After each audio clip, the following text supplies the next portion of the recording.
Oi, pessoal. Vou falar um pouco dos critérios de correção do Enem, começando pela competência 1, que é basicamente a relação com a modalidade escrita. Então, um ponto que é importante aqui é que para o Enem não é tão relevante que o aluno acerte tudo, que ele tenha uma escrita impecável do ponto de vista daquilo que a gente considera das normas gramaticais.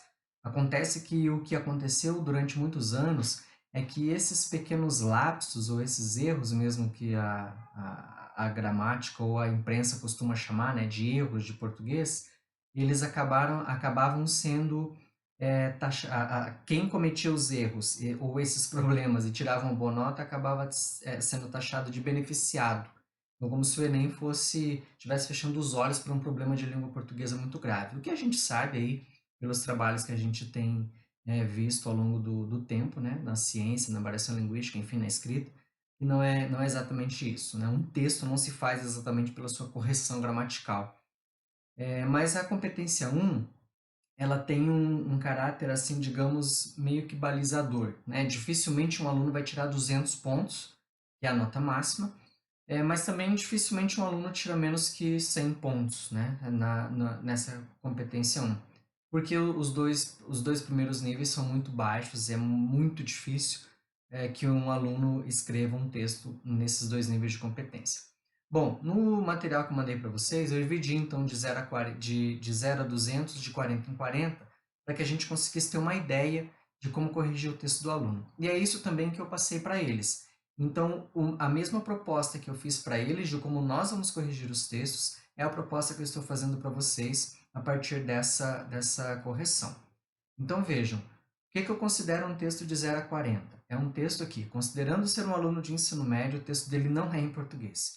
Isso significa que ele poderia até escrever em outra língua. Então, se o texto é em outra língua é zero, né? Ele não ganha nota nisso. Mas, para mim, o mais importante aqui é considerar, assim, a sintaxe estaria toda errada, a semântica, tudo errado, a acentuação, ortografia, concordância. O que é muito raro, como eu disse, é muito raro, inclusive no Enem. Nos textos do cursinho, muito mais raro ainda. O segundo seria de 40 a 80, é quando tem assim muitos erros e a gente não entende direito o que o aluno tá escrevendo. Então é um texto, a gente vê que é um texto em português, mas tem tantos erros que a gente sequer imaginaria que ele é um aluno de ensino médio, né?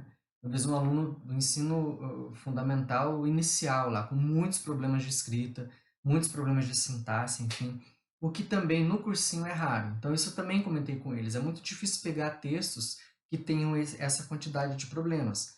De modo que o que a gente vai enfrentar mesmo é essa relação aí do 80 para cima, e é aí que eu quero parar um pouquinho.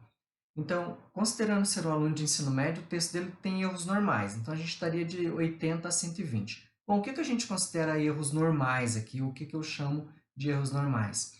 Uma acentuação, uma concordância, problemas de vírgula, ponto, etc. Quer dizer, coisas que todos nós, inclusive, podemos cometer.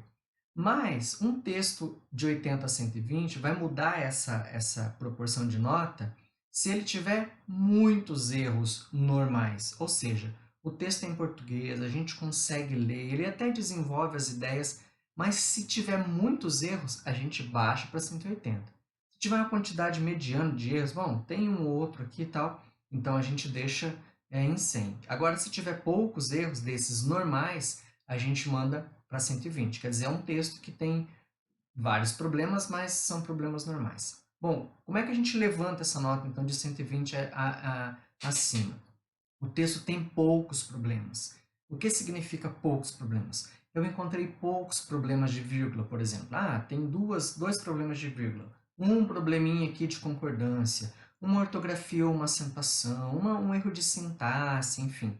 Esses pequenos problemas de ajuste de texto elevariam a nota então de 120 a 160. Quanto menos erros, mais próximo de 160. Né? Agora sim, se não tiver erro nenhum, é 200. Tá? Claro, se tiver um erro, um 180, se tiver dois erros, um 160 e assim sucessivamente. Quer dizer, quanto menos erros, mais próximo do 200. Tá?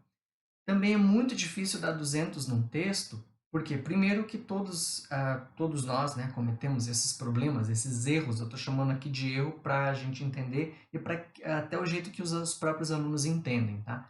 Então, esses problemas de ortografia, de acentuação, essas questões gramaticais que são mais frequentes, tá bem? Então, seria esse o aspecto que a gente teria que considerar nos textos de 0 a 200 pontos. Tá?